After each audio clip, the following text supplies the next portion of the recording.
So let us now move on to our second speaker, Dr. Camille Lecompte from the CNRS in Paris. Do you hear me? Very good, thank you very much. Yes, so glad you're able Yes. to join us. Great. Thanks. Yes. Sorry, I had to exit from my session, so sorry, and to come back. So, Perfect, yes. thank you very much. So we'll start your presentation, and thank you very much for introducing us to the significance of the archaic text from Uruk. Yes. First of all, I would like to thank the organizers of the session, which is very interesting.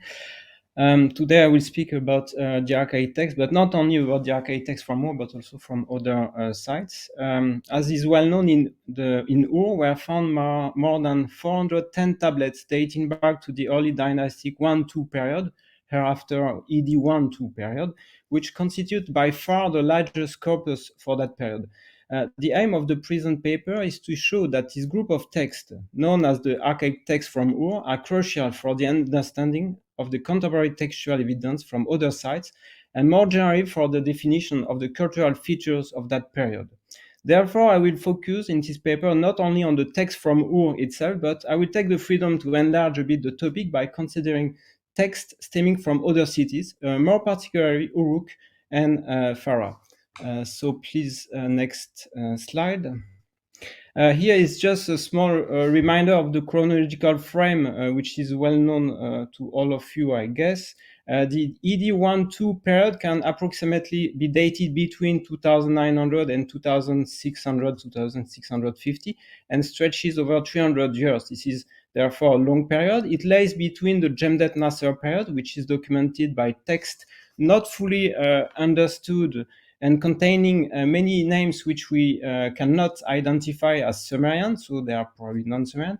So the ED 1-2 period lays between the Jemdet Nasser period and the Pharah period, which yielded hundreds of texts written in Sumerian and Akkadian for Abu Salabir with well-known Sumerian personal name.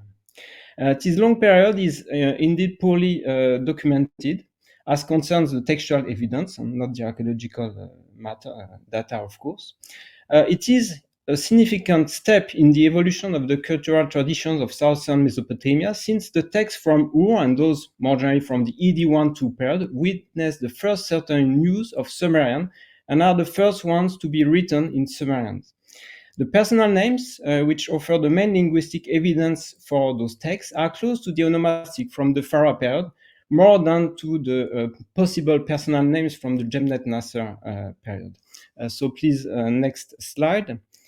Yes, here I will focus on southern Mesopotamia, since most of the finds or the textual finds were uncovered in Uruk, Ur, and Pharah. The political situation is more or less well known to all of you, since for the ED 1-2 period, the ED 1-2 period witnesses, on the one hand, at maybe a type of federation, which is documented by the city seal, which Roger Matthews and Amy Richardson will address soon afterwards. And on the other hand, maybe also the expansion of the city of Kish. So please, next slide. Yes, the archaic texts from Ur, as I say, constitute the main evidence for the ED 1-2 period. They were published in two main steps, first in UET 2 by Burroughs, and then in Nisaba 25, but there are still some fragments which are published or to be published. As is well known, they were uncovered during Woolley's excavation, and they are located in the so-called seal impression stratum. Next slide, please. Their context was recently highlighted by my colleague Giacomo Benatti, who could more precisely show that more than half of the texts from Ur stem from a room called Ancient Room, belonging to the complex of the Nanas temple, and not, as was often indicated in previous publications, from rubbish layers. This contextualization or stratification and the amount of text found in Ur make the archaic text from Ur the most important evidence for the ED 1-2 period, since we can only understand the other text according to those from Ur. Next slide, please. Just here, another reminder, what are the texts, the archaic texts from Ur? They are indeed very terse and laconic tablets, generally of administrative content. They generally merely give names of recipients of several rations and their amount, or they give the area of tracts of land distributed to some people. Unfortunately, they are generally devoid of complex sentences and year formula. So they don't give, in fact, they don't provide with a lot of linguistic information.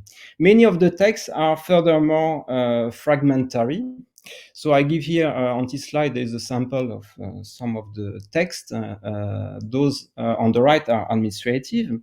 There is one possible, aside from the administrative text, there is one possible contract, but this is UET 127, which is on the right on the slide, but its nature or its content is still uncertain. There are also a few tablets which are not administrative, but which belong to, which can be classified as school text.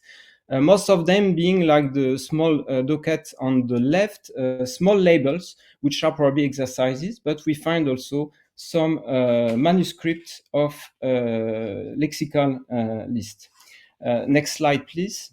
Here, I will just show two examples of those administrative texts, which are in general extremely simple and, or I would say, yes, very laconic and don't give so much information. So here is an example of a text related with the allocation of land. So it consists merely, in fact, in the mention of the area of a small tract of land, which can range between 3 and 6 hectares, and the recipient of the land. So I gave the examples on the left with some personal names like Enabzusi, Mesutu, and so. And at the end of the tablet, we can find sometimes some indication. Here I chose a good example where we have more information at the end of the tablet with types of subscribed or clauses. We have the mention of a land recorder, Sagsug, and the type of land, which is called Shuta, but this is not a very well understood category of land, and the localization, since these tracts of land are found in Buma, which is a locality mostly known in the archaic text from Ur. Next slide, please. Another example. Yes, next slide. Yes, sorry, there were arrows. I forgot. Yes, thanks.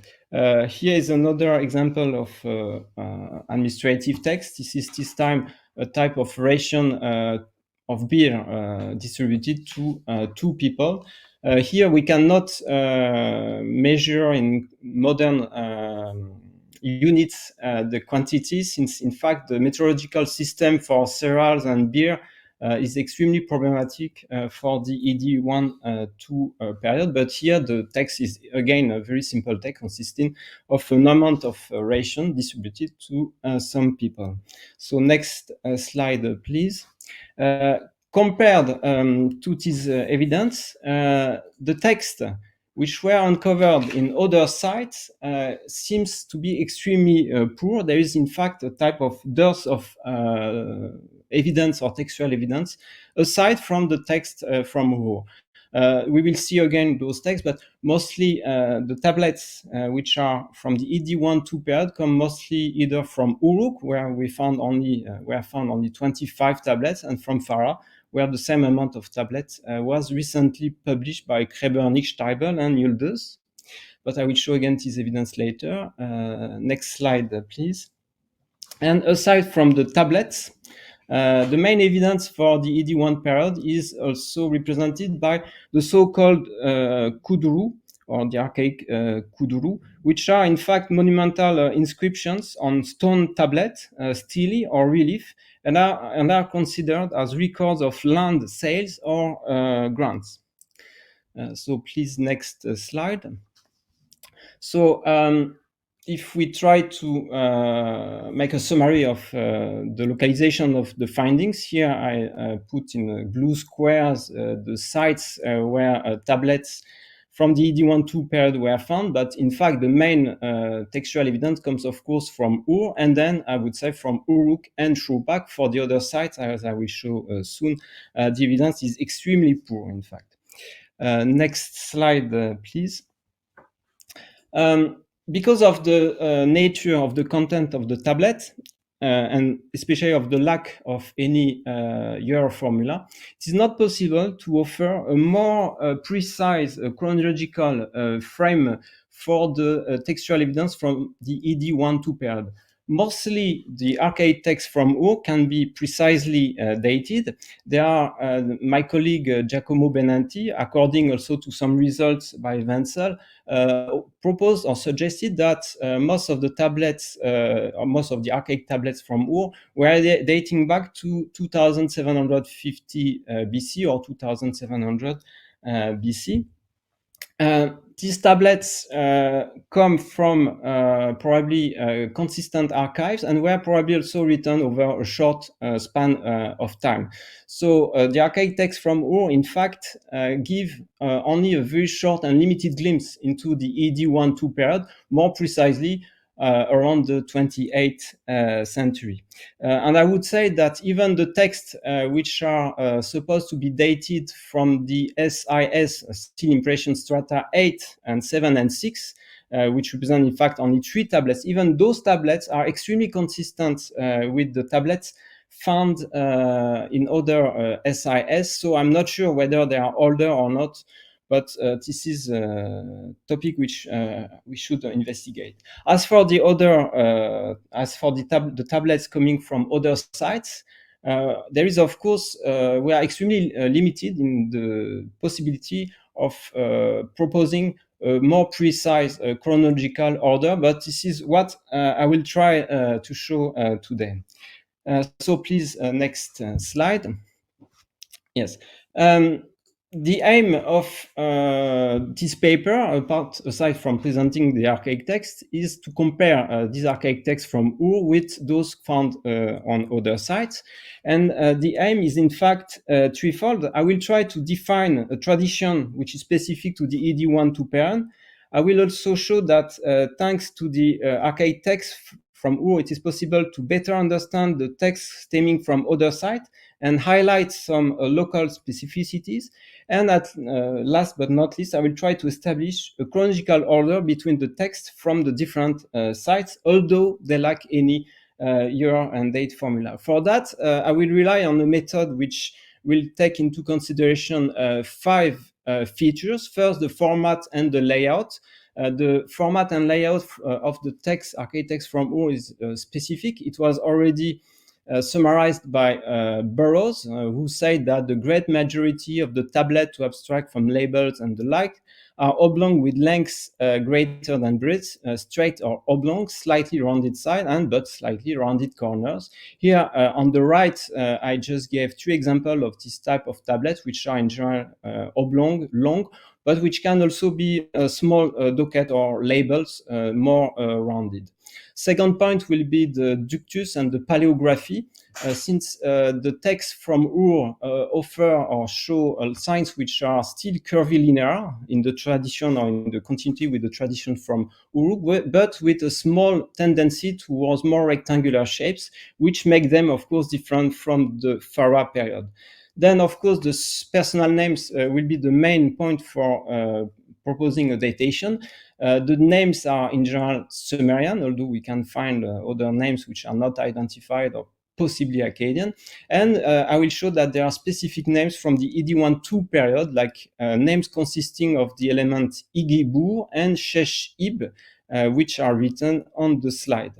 Also, I will consider the professional terms and the vocabulary in general, although this vocabulary is poorly documented. And lastly, the pantheon and the divine names also can help us to define this cultural tradition from the ED1-2 period. So next slide, please.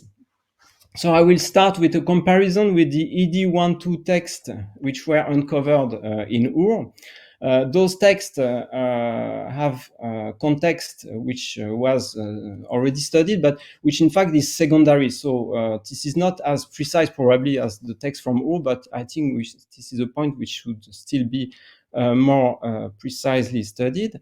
The text from Ur, the ED12 text from Ur, offer strong similarities with those from the text from Uruk offers strong similarities with those from Ur, especially as for the format and the layout. Here, I just show you some examples which are similar. On the left are two tablets from Ur with their oblong typical shape, and on the right are two tablets from Uruk from the same period, which are similar, I would say, in shape.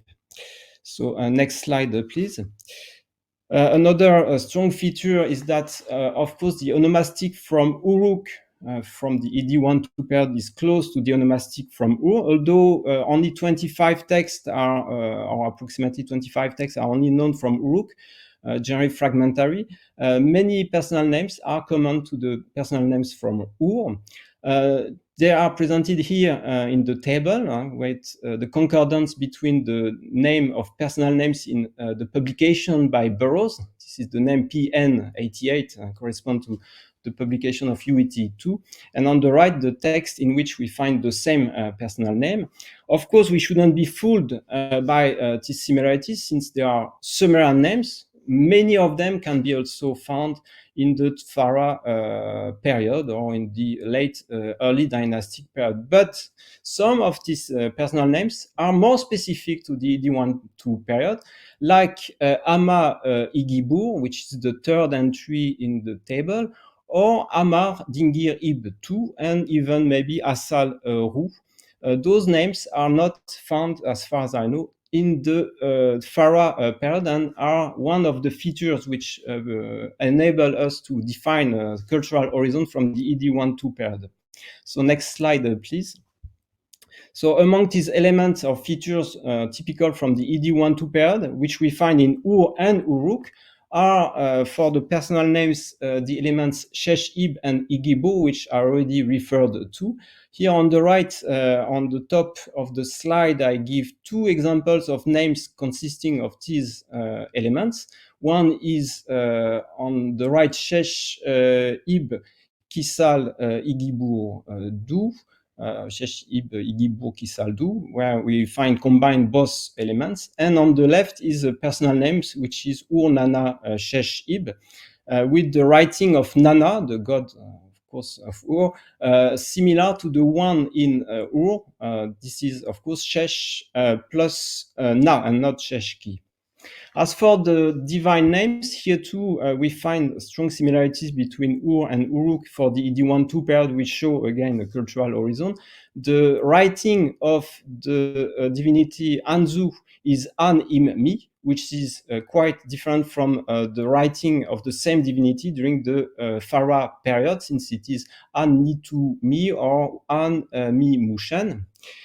We find here, I show on the right, so in the middle, two examples of names with Anzu, one from Uruk on the right and one from Ur on the left, both being Ama Anzu.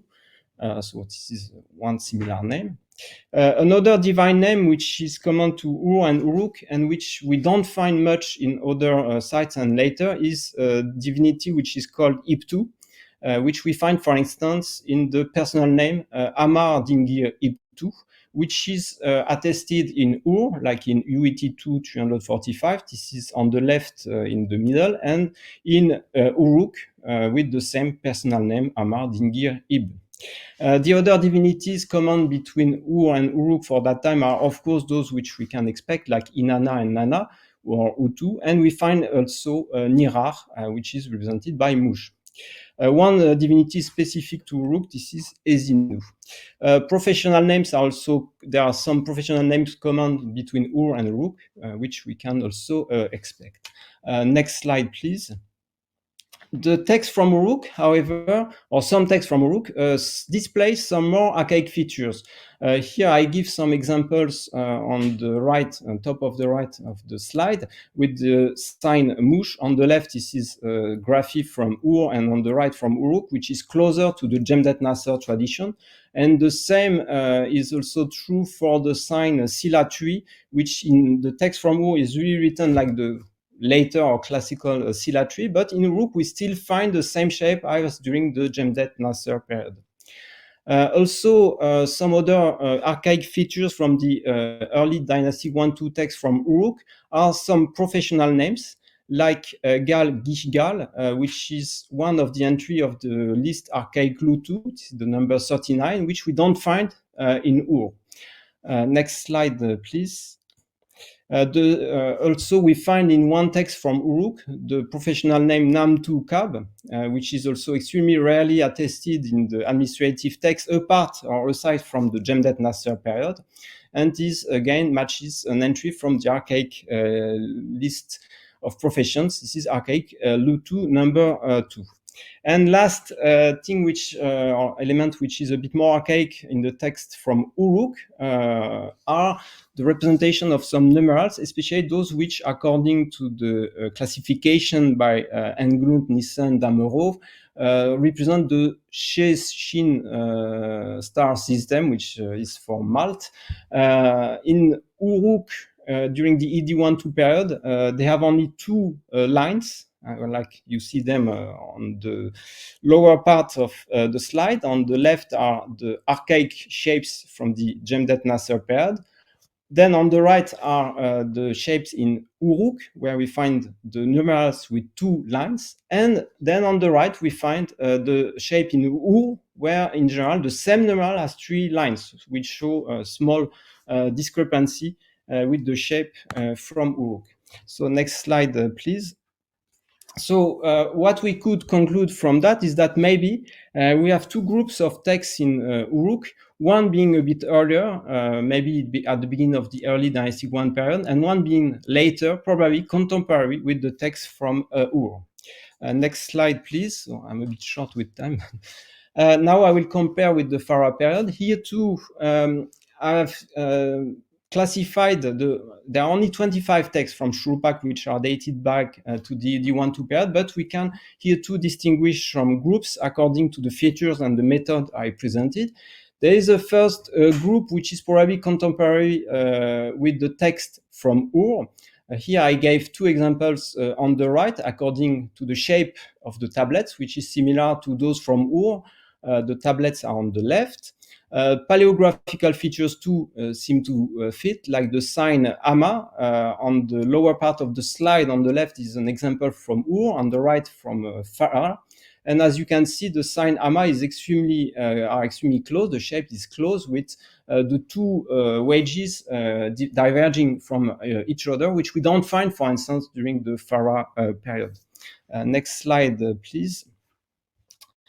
In this group of texts, we find again some features which seem to enable us to define a cultural horizon from the ED 1-2 period. We find some personal names which are not attested during the Pharah period, like Amar for Sakar. If I'm not wrong, I didn't find it during the Pharah period. This name is found in Pharah. This is the photograph on the top of the slide on the middle. On the left is the attestation, one attestation from Ur. And what is interesting is that his personal name is attested only once in the tablets from the Pharah period, but in a school text. This is a list of professional and personal names, which may have taken some archaic references back from the former or previous period. Again, in Pharah, we find some specific names from the ED 1-2 period, like Shesh Ib.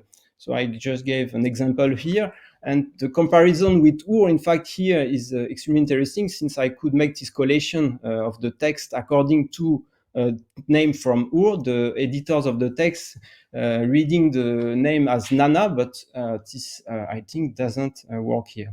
There are other examples like that which I could mention, but I don't have time. There are also some features in the text from Pharah which are probably contemporary with those from Ur, which look a bit more modern or show already are like a forerunner of the Pharah tradition. We find some names like Itu, Kurdiri, which are not found in the text from Ur, or the big feature of that Pharah period is Rartu, which we find in the ED1-2 text Pharah from ED1 text from Pharah.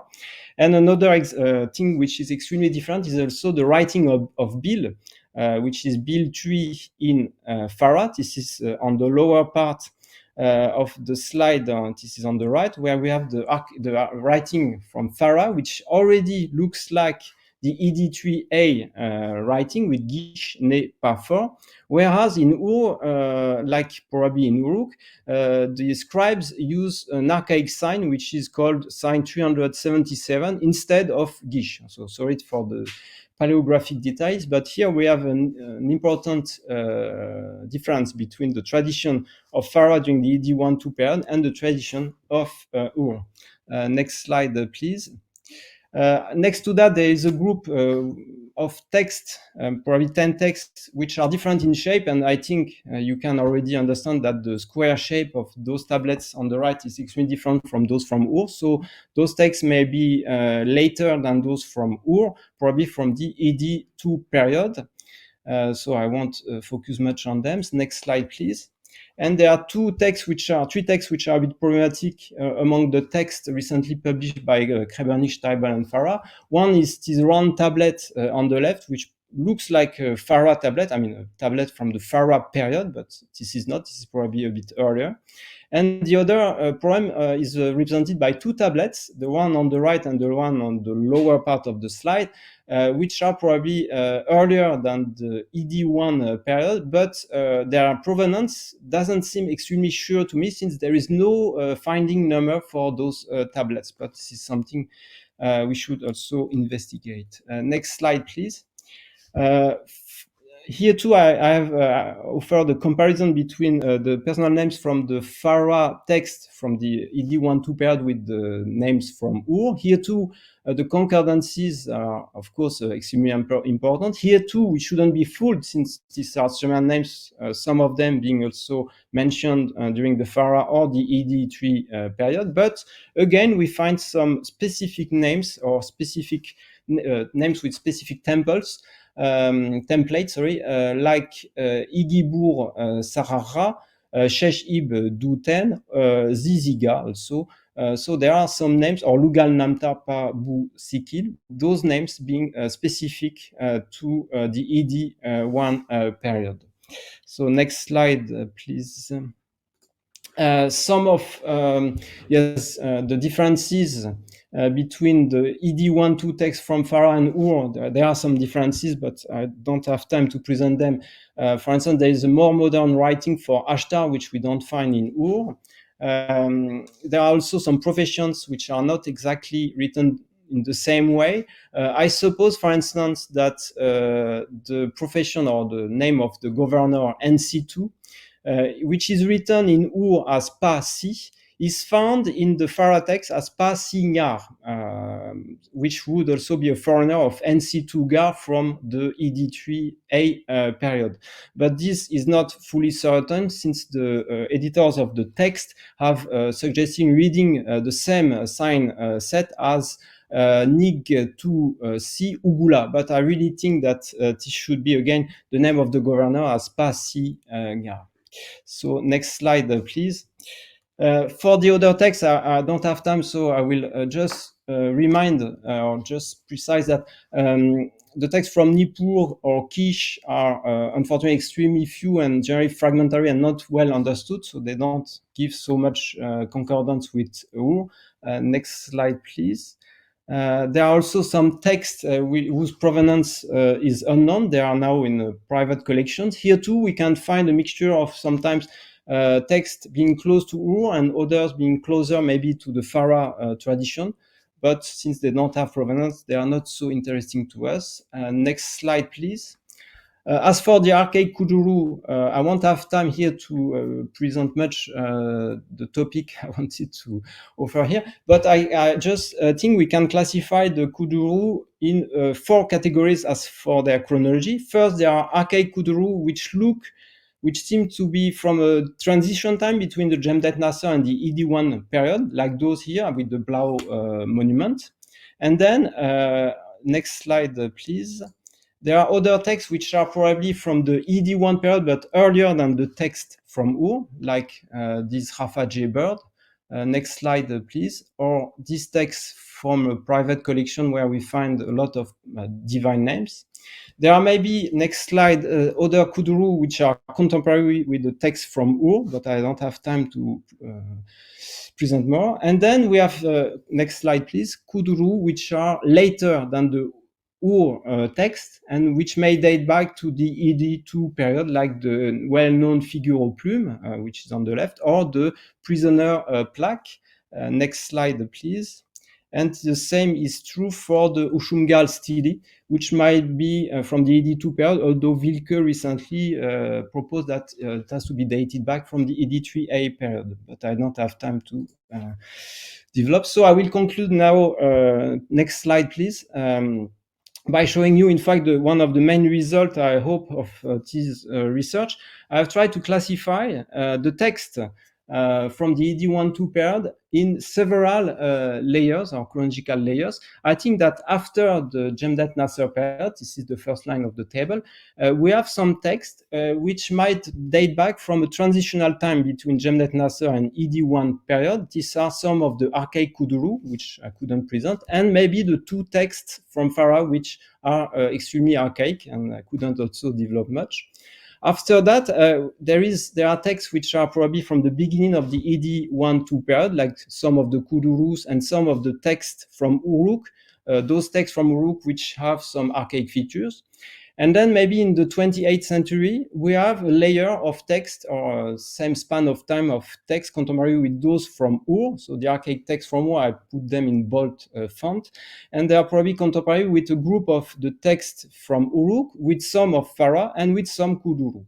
And after or succeeding this ED1 period, there are probably texts from the ED2 period, whose existence was a bit challenged, and notably by Genevans for the Diyala region. And those texts would include some texts from Pharah, some kuduru. And here too, we could subdivide, in fact, in different chronological order, since, for instance, the prisoner plaque, which is connected with the rising of the city of Kish, might be later than, for instance, the Ushumgal stele, but this is, of course, a matter of debate. Next slide, please, and I finish now.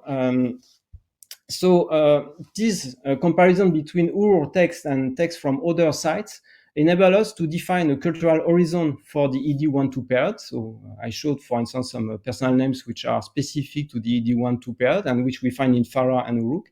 And on the other hand, there are, of course, some differences, local variations. And I would suggest that, in fact, those texts, the archaic texts from Ur, seem to be influenced by Uruk and are maybe an archive from a type of provincial administration, which maybe, if we, of course, follow the reconstruction of the city seal, would be a type of, or would be maybe dependent or influenced by Uruk.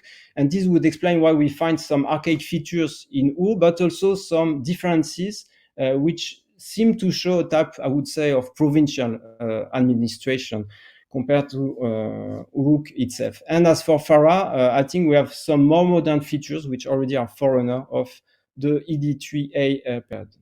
So I thank you very much for your attention.